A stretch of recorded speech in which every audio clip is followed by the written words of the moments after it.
to a new episode of the She Speaks series from Let Her Speak. I am the founder of Let Her Speak, Catherine Porth, and I am so excited to have our guest today. Colleen Biggs is the founder of Lead Up for Women, which, if you don't know what Lead Up is or haven't visited the website or heard of them, definitely check them out. You'll see in our captions all the ways that you can connect with Lead Up for Women. She does a ton of things, including doing live conversations similar to what we'll be having today, but she puts together a ton of resources, materials, weekly meetups, lunch and learns, all types of things to help you as a small business owner and a female entrepreneur, as well as a corporate businesswoman, really navigate and find your people. So thank you so much, Colleen, for being with me today. Oh, I'm so honored. Thank you. You're like my sister from another mister. That's what I always think. We're so similar. So what you do with Let Her Speak is just fabulous. So I'm honored to be here. Well, likewise with Lead Up. Yeah, I think it was an instant connection, not only because of our backstories of our leaving the corporate world and coming into this new world, but then, yeah, everything that we love and believe in for women is so in line. It's amazing. Mhm. Uh, Absolutely. as far as where I'd love for us to start is really to start with, because I know your story fairly well at this point, but what led you to start Lead Up for Women, and what was the voice, the story, the passion that fueled you to start this organization? If you were to ask me while I was in the transition, it probably would have been a different answer to what it is today with it being in my rearview mirror. And why I purposefully started Lead Up for Women at the time that I started it really had to do with the corporate mentality of females and their ability to compete and judge, and instead of banding together to create additional opportunities for women at the corporate level, executive corporate levels, they were more fighting to fill those positions, and there were one or two. So I was on a mission to help women.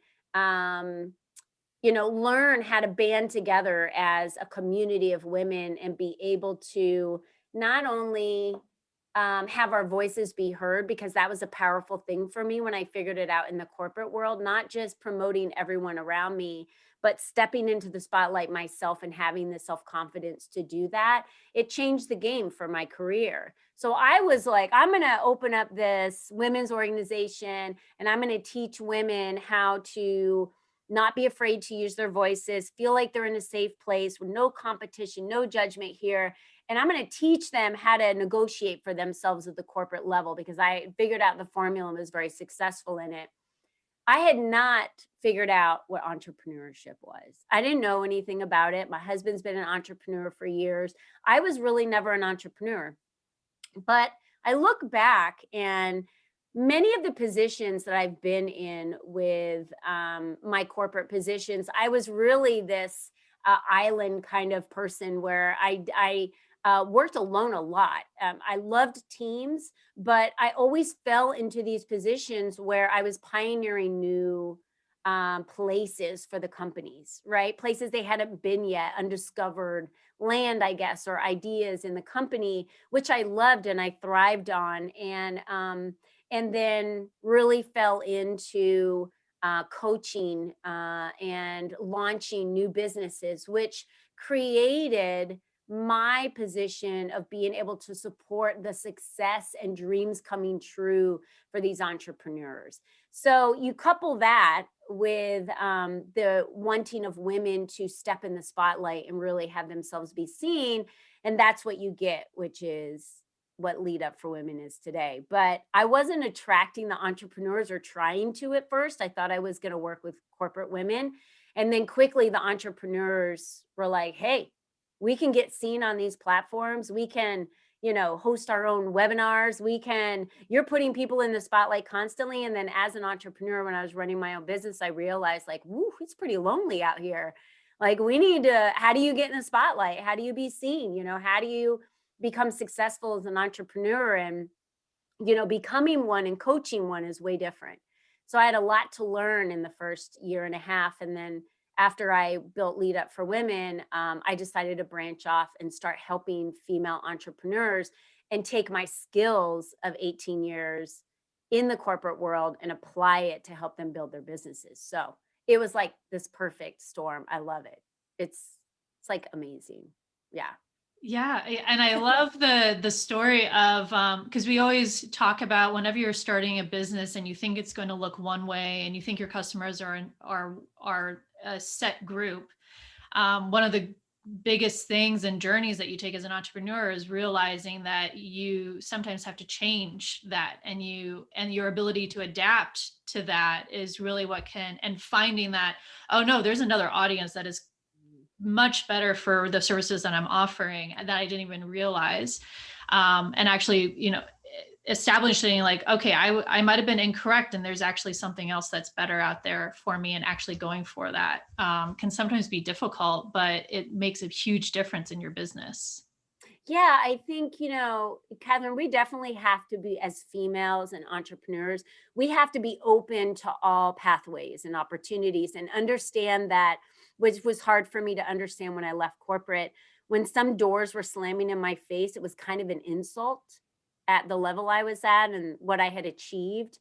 And I realized today that if those doors hadn't shut, it wouldn't have forced me to make the decisions I made, to do what I did, to be where I am today.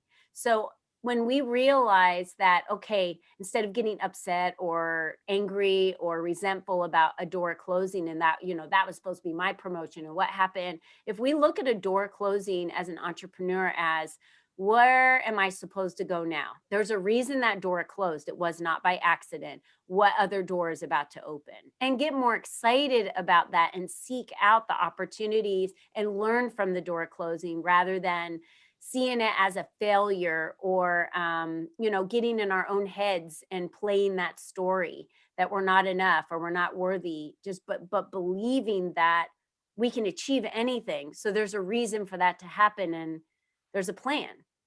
And so following that plan, doesn't always appear to us as what we think it is. Never.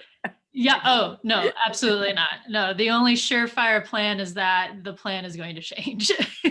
Correct. That is 1,000% correct. So if you're a brand new entrepreneur, write down what I believe today will change in 2 months, and then go with the flow, and embrace it though. Embrace it, because I have offerings today in my organization that I didn't even think of when I started. And the stuff that I thought of that I was going to launch when I started, I look back now like, what were you thinking? Did you really think that was going to work? But wisdom, experience, time, and just, welcoming help and assistance from other people and guidance and welcoming education and motivation, and inspiration, and saying yes, you know, Yep. it's important. Very, and that's one thing I talk with some other women about. So number one, with the I actually appreciate the door slams in my face because at least it is a clear answer of Mhm. no, versus the doors where it's like, "Ah, I'll let you in, but I'll never work with you," type of, it's Mhm. almost like the passive.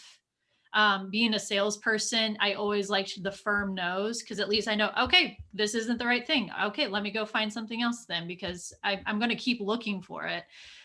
Versus like being pulled along and thinking and not being able to clearly read the signs of, is this a door shutting or is this not? Mhm. Sometimes that can be harmful as an entrepreneur, is that you start going down these roads and nobody's firmly shutting their door, or you're Mhm. not reading that that's a door slam.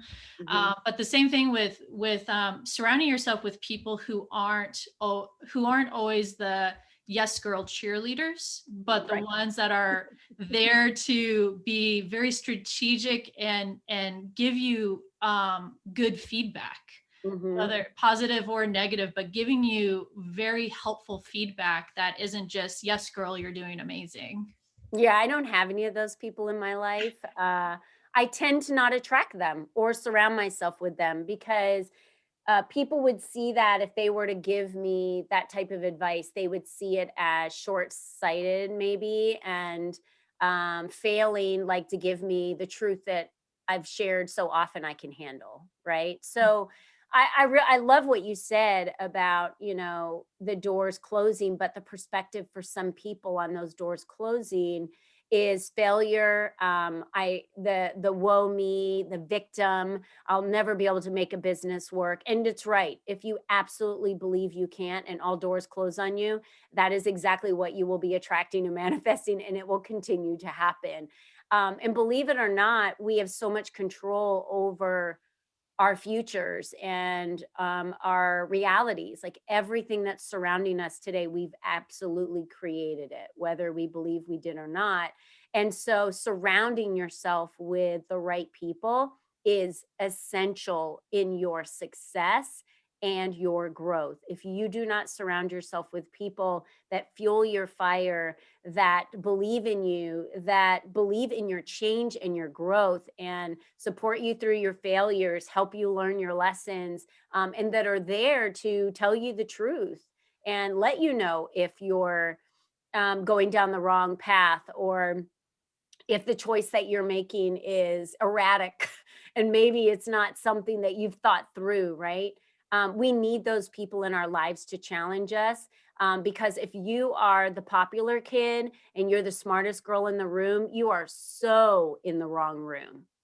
You should be the one asking the questions, learning and growing, and taking feedback and offering feedback. And those are the circle of people you need to surround yourself with. And if you're not surrounding yourself with people virtually like this in 2021, you're just going to like die in a hole. There's, I don't know how else to explain that, but be very transparent about it, because it takes so much effort, Catherine, for me to constantly connect with people like this regularly and to stay positive, because I miss the hugs. I miss the in person meetings. I miss the events where you feel the energy and you're surrounded by people. And I miss sitting next to people and touching them, or, hugging them, whatever it may be. And it's, as humans, it takes a piece of us to not have that. So you have to be intentional with your connections these days to stay Absolutely. positive. Yeah. And I think sometimes what can happen, I've had conversations with some women before where the very beginning of your entrepreneur journey, you find one group that is super helpful when you're beginning, but a lot of times our tendency is to hang on to that group, even though we now start seeing ourselves as the one in the room that is the go-to, smartest person in the room. And it's difficult for us to admit I need to graduate into a new group, because you either we don't want to hurt anybody's feelings, or we and there are friends, and it's understandable, but to say and do the service to yourself of I need to go into a new group that is going to challenge and push me for this next stage that I'm in. And if I stay in this group, I'm just going to keep going round and round in the same spot over and over again when I really want to move on. I think can sometimes be difficult for people to realize that that's a part of the journey. Yeah, it's like quicksand. It just becomes the same rotation of conversation and stories, and a lot of dreaming without action taking, right? So when you move, and I love that you said that, because um the community has changed so much from the beginning, and there were women that joined my community in the beginning because of my vision and what it was going to be. It doesn't fit them today.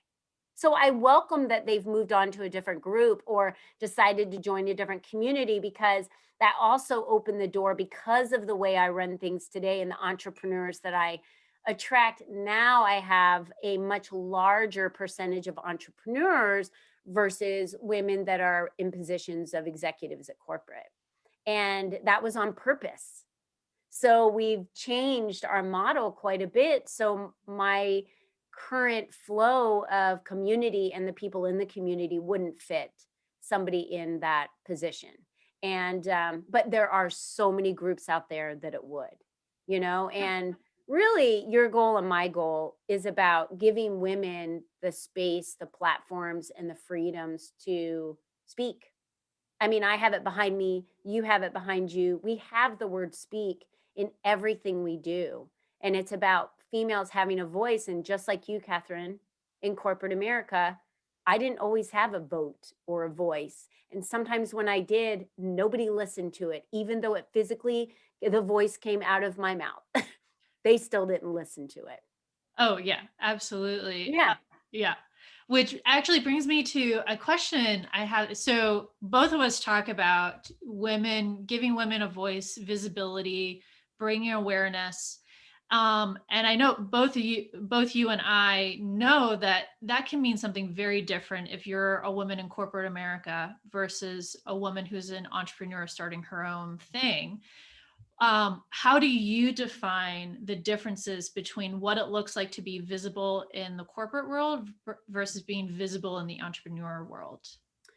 So in the corporate world, most before the pandemic, we were all physically together most of the time, right? Or you were physically with people. So you're physically seen, for one, in the corporate world, but generally you're working in departments, you're working on teams. You could be the person who is in charge, or you could be, so you're either the student or the teacher or both, right?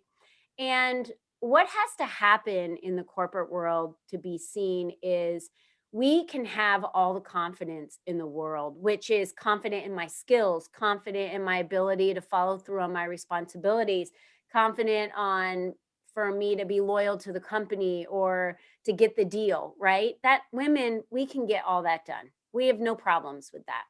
But the self-esteem comes from being willing to stand in the spotlight long enough for people to notice you, because with that comes all the fears, the judgment, the fear that they might see that you're not able to do what it is that you say you're able to do, the fear that you're not good enough for that next promotion. So when you have to stand in the spotlight long enough or challenge what maybe the flow of the rest of the company thinks you should do or thinks should be done with the initiative for a company, but you're clearly seeing it a different direction. So to challenge that, that is a very different thing in a corporate setting, unless you are the founder and the CEO and the one that makes the final decision. It looks way different for women in that position versus being an entrepreneur. As an entrepreneur, I only can use the word freedom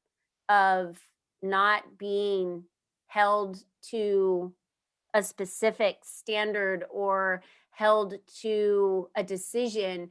You're free to flex time the way you want it. You're free to flex your voice the way you want it. You're free to fail and not feel like you're going to lose your job, but fail and then you can turn around and get up and try it differently. And you're free to succeed beyond what you, an infinite amount beyond what you ever thought was possible. So there are a lot of freedoms as an entrepreneur and free to share your voice without feeling that there's this. I think that's why I look at being an entrepreneur as free without judgment, where so many women in entrepreneurship are so nervous about the competition and judge others, when I welcome it. I welcome every woman's group, just like you, Catherine. Like, how can we share our voices together? How can I promote you? That's why in my magazine, I promote you. And I have, let her speak in the magazine because it's a tool for women. It is a place for women to use their voices. And what a contradict it would be if I provide a community for women to use their voices and speak up, yet shove your community aside because that's competition for me. I don't see it that way. And coming from corporate, just like you, Catherine, we see entrepreneurship in a completely different perspective of community and partnerships. And all women need to have a voice. We don't pick and choose who that female is. We lift all of them. Yeah. Yeah, and I love the point that you made. I hadn't really thought that much about it, but essentially in entrepreneurship, you have the freedom to change your mind and reimagine who you are.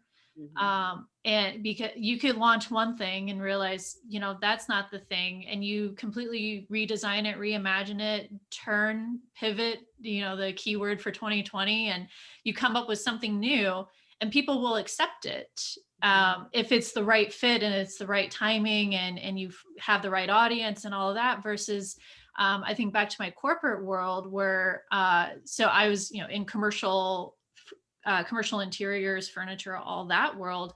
And really that world, once you're in it, you're in it. And you very rarely do you see people who come out of that industry and go into something else. So there's not, and I think that's pretty true of most industries. If you're in financial services, you stay in financial services. You don't really reimagine yourself into going into consumer packaged goods, or something like that. So I think that's a huge point, is this freedom of flexibility, that all of these complicated aspects of our personality are not hindered by the narrow focus of what a lot of corporations keep in mind for the industry that you're in. You could never Right. break out of that. Right, what Yeah. your responsibilities are in that position that they've given you, that's written down on a job, description. That's so if I were to go in and say, "I have this idea for marketing, let me pull something up and put it together and you guys check it out," they're gonna be like, "You're not in the marketing department." Or if I said, "I had this idea for IT, why don't you guys," and they're like, "Let us stick to what we do best." So there's a lot of silos that get created, but just like I used to be a trainer, so I reimagined myself to be a speaker. I never hosted a podcast. And then I became a radio host for 2 years. I have stepped into all these new roles that I was never in before, because that's what the freedoms that are offered for us to create what our job description looks like, to create what our life is encompassed with, and who we want to surround it with. At corporate, you don't even get the choice on who's on your team half the time. And you have to work with people you don't even like, and some people you love. I still have friends from my corporate world of people that I love and clients I worked with years ago that I was just on the phone with yesterday. So I get to keep those in my life and surround myself with those that fuel my opportunities, versus I feel being put like in a box. And in that box, you're limited on the choices and the opportunities, and it's somebody else's decision if your growth happens on a ladder versus personal, because we can control personal. Mhm. But so to get that spotlight and to stand in that spotlight, it's a lot of work. It's a lot of work, but you got to be the squeaky wheel a lot and speak up. And that hasn't always been easy for women to do in the corporate world, because we weren't seen as authoritarian. And you had to flex your masculine energy to be seen, and be aggressive to be seen as authoritarian. And then they just thought you were a bitch. So that's that. Yep. Um, but Yep. it's through it Heaven all. forbid you have an opinion on something, but Because feminine energy is actually stronger, yet we tend to flex masculine energy. I finally have the opportunity and understand, because I was taught the difference between the masculine and the feminine, and how strong that feminine energy is, and how to flow in that, versus trying to be like a man, which, if we're going to try and be like a man, then don't complain there's not equality. I mean, let's just get down to it for real. If we want to have the landscape changed forever and allow women the opportunities to dominate the entrepreneur market, which we're well behind, it's 70-30 right now. So if we want to dominate that market, we have to make the choices to step into that market as females, flex our feminine energy, run our businesses, and choose to be successful with those, so that we can turn the page. Like, we have to turn and upset and disrupt what current culture and society is accepting of. And that's a lot of work. but I'm up for the challenge. I know you are. Oh yeah. Yeah. I have many thoughts on anti-femininity and the yes, the energies, the visuals, everything that encompasses it. And for people who are watching and trying to think through, what is, how do you define feminine energy? What are some examples that you can give? Well, for me, the feminine energy is relying on my heart and relying on my intuition.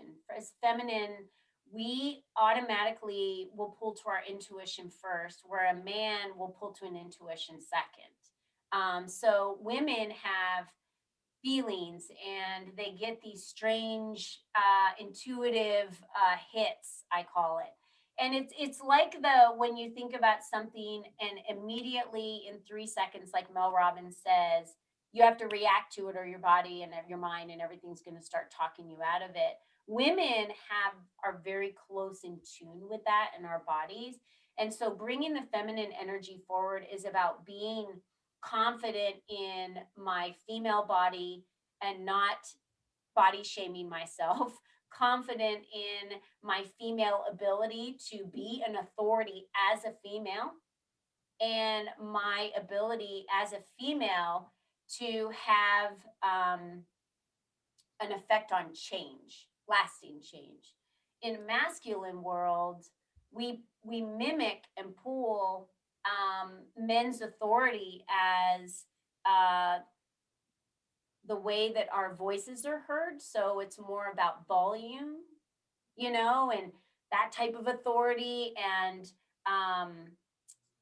with men, it's more about, I'm trying to say this into the right words, the choices of consequences versus opportunity, I guess is the word, right? So in order for someone to be able to move to a level that you're helping them move to, you have to punish them for everything they're doing wrong, and then finally they'll get in line to do it right. Versus the female energy is more of the loving of the person and being a servant leader, to where you're teaching and training and loving and pulling out the skills and things that they're great at so that you can help get them in the right seat on the bus. Like that to me is the difference of the feminine and the masculine energy. But it seems like corporate doesn't always have time for that. Move, yet they're just the slowest to get anything released. Like I remember telling a friend of mine, if the company I work for could release things as fast as I do as an entrepreneur, they would have far bypassed any of their other competitions. Like Oh they're yeah. slow at release to get things going, you know. Yeah. And I think one of my frustration is always the level of approvals that you have to, it's like when you're a lot of times when you're a part of those teams, there's no clear ownership of something. So you never feel like you're always afraid to take ownership and responsibility for something in case it doesn't work out right.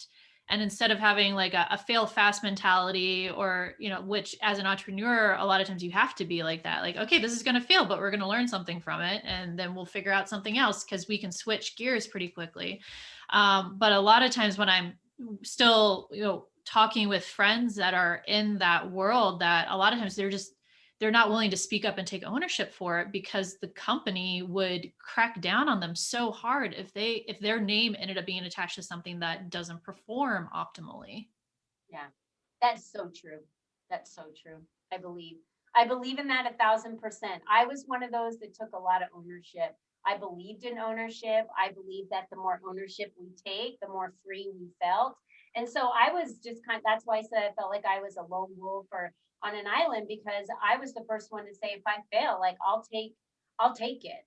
And I think it was that confidence that really helped me soar. But it was, again, the self esteem to step in the spotlight to say, okay, I'm comfortable staying here. I'm comfortable being reprimanded. It's just, the reprimands that come when they're not even needed. Those are the ones I don't get. It's like, listen, I don't need a dad. I've got one, thanks. And it's just I don't know. The corporate mentality to me is really about, it seems to be about, it's always like, here's your job description, this is all you do, and then we're going to focus on, and some people just do enough to get by, and then we're going to focus on all the things that you can't do, and we're going to tell you year after year after year on your review that you need to be able to work on those skills until you figure out how to get better. And I remember one year sitting down going, okay, so I took this assessment and it tells me all the things I'm awesome at, and I would like to put those as my goals for the year. And let's focus on helping me hone my skills to grow even more in the areas that naturally are my abilities that I just bring to the table, and not focusing on these things that you guys have been spending years on that I'm just, it's not my thing. So I'm never gonna, I don't want to do it, and I have no interest in perfecting it. And it just, it changes the game.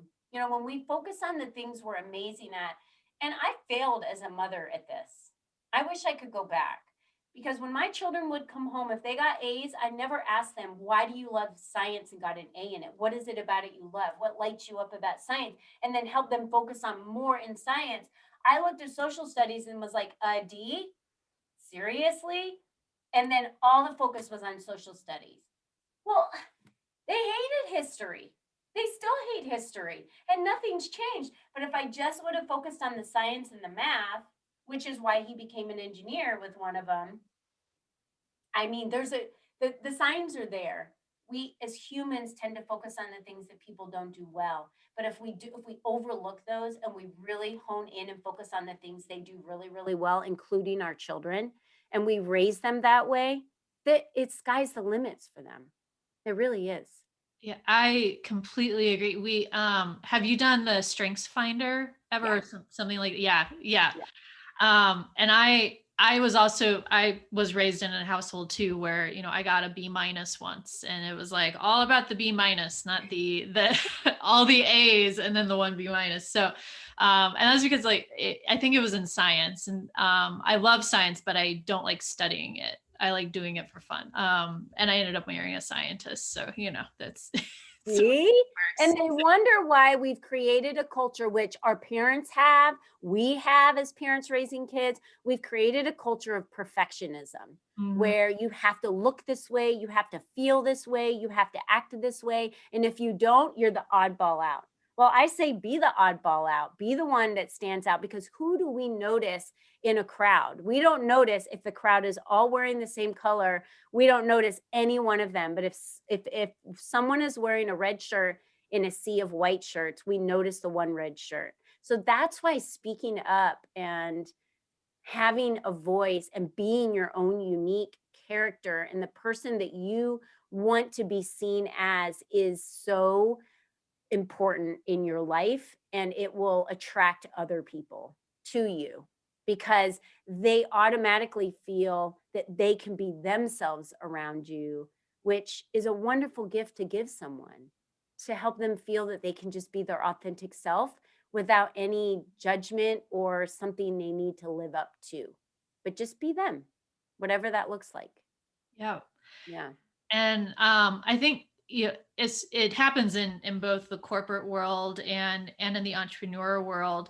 And I mean, there are plenty of corporations that are doing a pretty good job of Mm. helping out their employees, of empowering them, giving them autonomy, and focusing on their strengths, not their weaknesses. And the way that they do performance reviews or KPIs or anything like that is much more in tune with, these are the strengths of the abilities that we have and the talent that we have. Let's utilize it.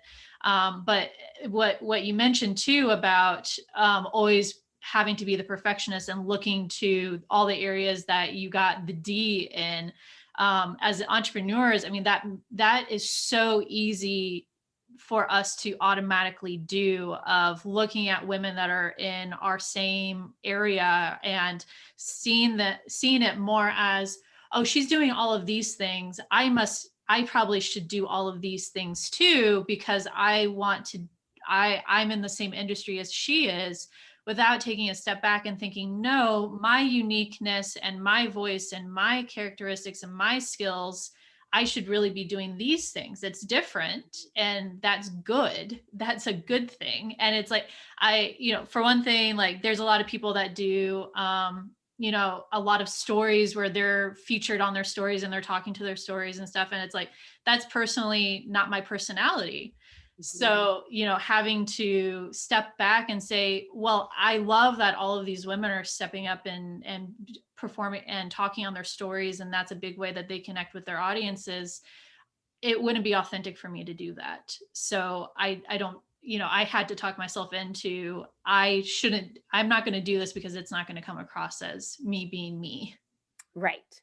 Yeah. Yeah. And we have to be, we have to take the time to discover who that is.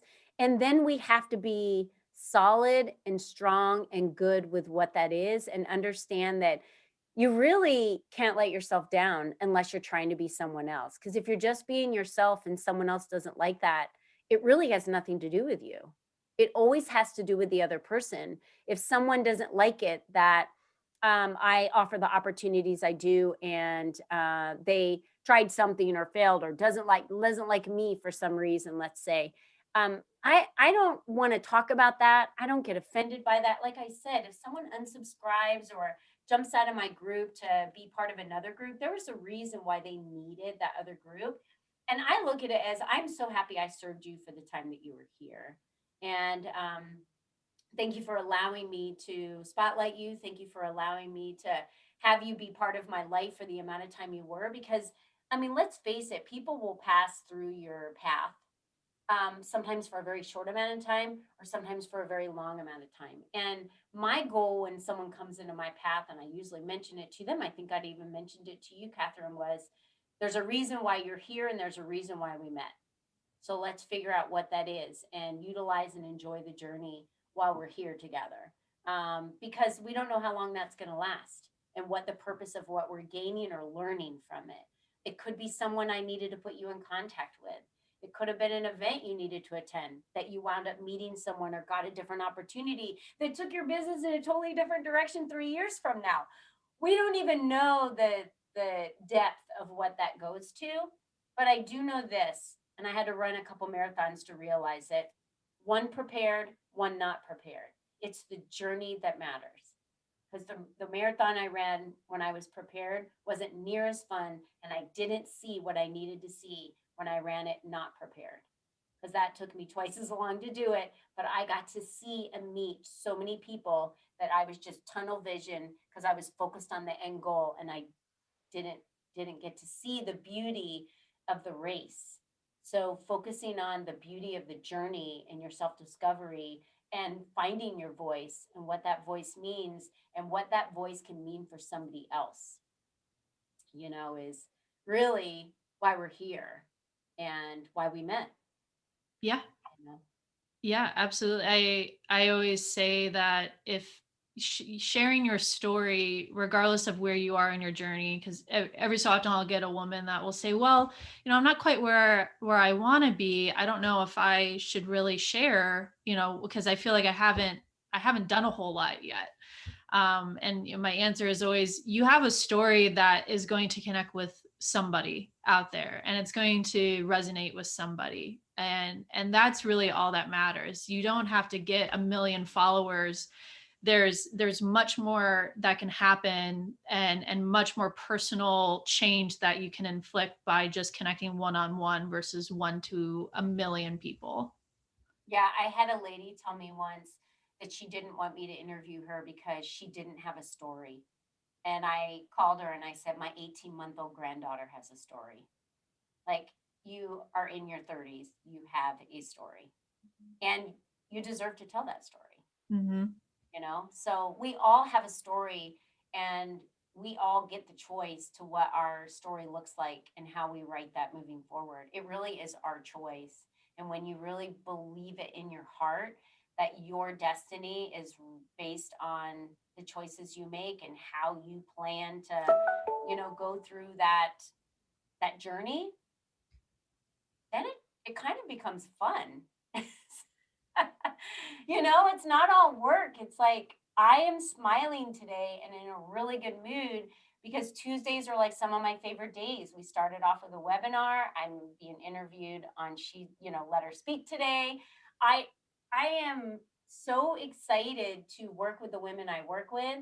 It's Why would I be in a bad mood today? Why would I not appreciate and love everything that's happening in my life? And if I don't like something in my life, then change it. Yeah, exactly. You can there's no pre-written rule of no, this is what this is how your journey is going to end.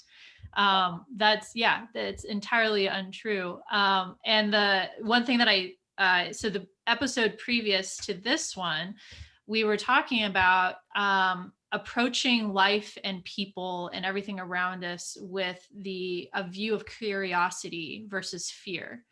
And I love and when you think about approaching reading a book, I mean, most of the time you're reading a book out of curiosity of, I wonder what's going to happen next.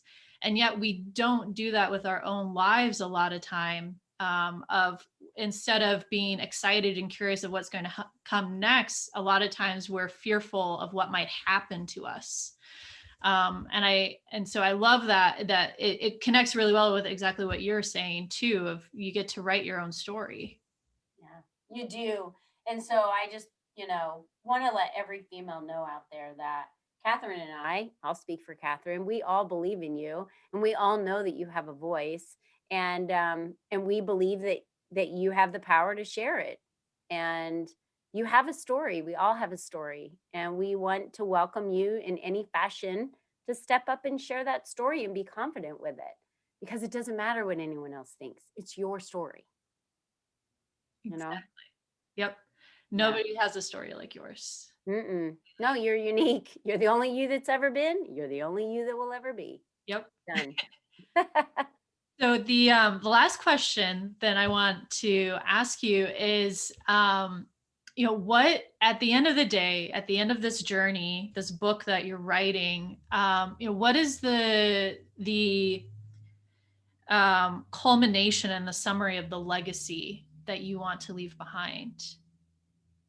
I really want to leave behind the legacy for women to understand infinite resources, infinite success, and that change can be made in community. I really want women to know that they're never alone, that their voice always matters and we're always listening. There are women that are abused, there are women that feel isolated, there are women that aren't even isolated but feel isolated in their own self. And we should never be that way. You don't feel that you can't ever reach out to another female. When I leave this earth, I want every female onto this earth to know, no matter what female they reach out to, they're not judged, they're loved, and women are on earth to just have each other's backs and support each other, lift each other, and help each one of us grow. Could you imagine, Catherine, feeling that world of women? And I know we're out there, but I want to see the entire world united in that belief before I pass away, for sure. That would be a very beautiful world. Mm. Hmm. I feel like a warm hug every day. Hmm. Yeah. Who doesn't want a warm hug? I mean, Olaf talks about it a lot. We all want warm hugs. Yeah. Yeah, honestly, yeah, that's really what can make or break a day sometimes is, did you get a hug today? And unfortunately, there are plenty of us out there that don't have that one thing of the ability to have a hug from somebody who actually cares about them. So I agree. That would be beautiful to have that world.